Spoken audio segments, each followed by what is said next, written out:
Our family and friends are the ones who have been making the biggest sacrifice while we've been attending school, putting up with our lack of attention while we complete our homework, or after going to work and attending class, not being able to do anything but when we got home to go to sleep.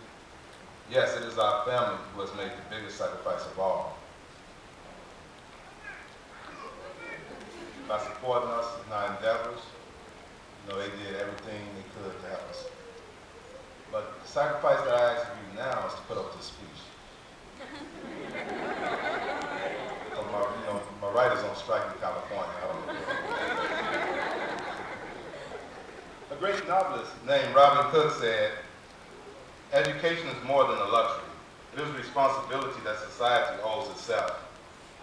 It is our responsibility as a society to make ourselves available to the opportunities that are laid before us. Education gives us new skills to do so. Education helps us to build our self-esteem, and without it, we would not have the motivation to continue on. Education gives us the ability to function within a society." My grandmother once asked me if I was going to make a career out of going to school, and I responded to that by telling her that I might not make a career of it, but that I would have to go to school as long as there were change.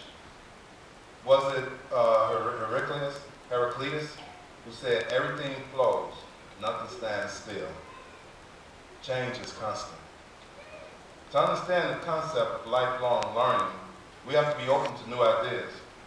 It's never too late to get an education.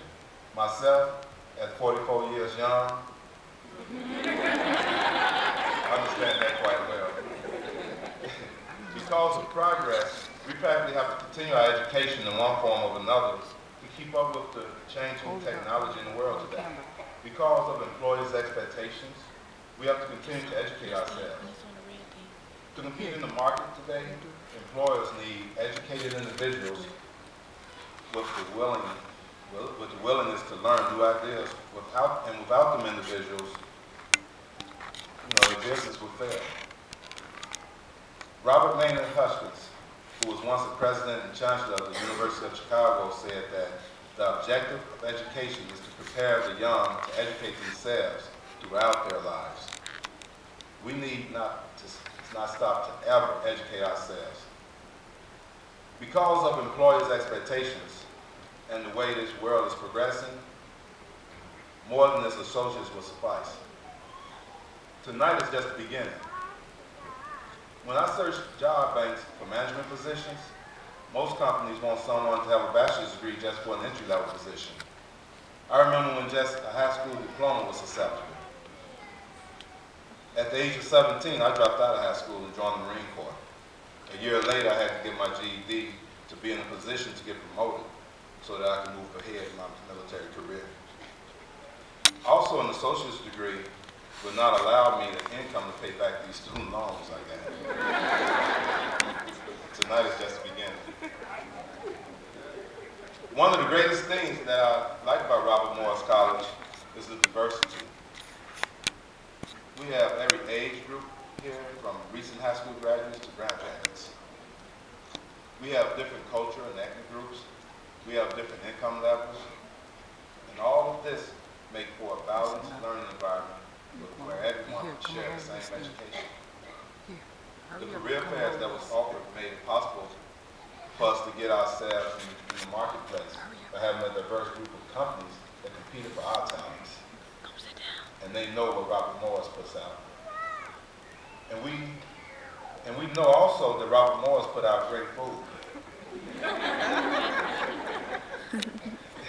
So that we can rush over from work and eat before class. Also, it helps us to save on the grocery bill. Because of professors like Dr. Bellotti instructing us on what a premise, slippery slope, and that inference is when we can draw a conclusion about something because we have knowledge of something else that will guide us.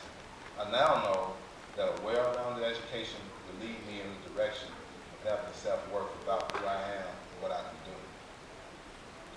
Having this well-rounded education has given me the opportunity to connect the dots, as Professor Dixon has shown us.